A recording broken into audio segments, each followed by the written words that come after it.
گوندەکانی حرامی سەرنەحیا نەمرودە و نێزیکی 305 ماڵە دناف ئەوی گوندیدا هەنە و ئەف گوندە بتر 2 ساڵ و نیڤە دناوا دەستێن داعشدا بووە و زەرەر و زیانن مەزن گەهاندنیا دەبەرەیە مختارێ گوندی دەبێژێت داعش هەموو کارێن نەمڕۆڤاتی دەگەلمەدا کینە و بنەمالەمە بتایبەت گەلک زەرەر گەهاندنیە ji ber ku kurê birayê min li ber serê wî jê vekirîne. Daişê hemû karên taw kirîne û tawanên wan gelekin. Ez êk ji wan me ku kurê birayê min li ber me serê wî birîne û gotiye serê hemiyan jî birîn. Heke hûn mubayea me nekin û dever hemû dijaneka Ehmeda dijît. Welatiyên gundekani heramî jî wesa behsa hebûna teroristên Daeş li gundê wan dikin û didane diyarkirin ku em dijineka bir zehmet da û metirsîdar da ciyan.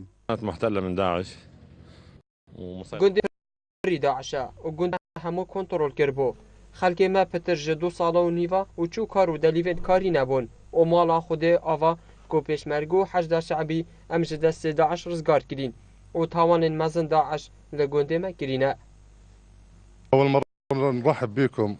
Gundêkanî Heramê ji layê pêşmergê Kurdistanê hata rizgar kirin û cihê daxî bû ku Daişê bi navê Îslamê hemû karên tund dikirin û tehrîfa ayetên Qur'ana pîroz dikirin. Lewra em dijaneka nexweş da dijiyan. Gundekani heramê hejmareka gundên din ser evê nahiyê ve ji lay hêzên pêşmergeyên Kurdistanê û hejda şeعبî hatine rizgar kirin lewra xelkê gundî keyfxweşa xwe dane diyarkirin bi azadkirina wan û gundên wan ji teroristên Daeş. Ekrem Derviş, Kanalê Badiyan Sat, Gundê Heramiya Nemrûd.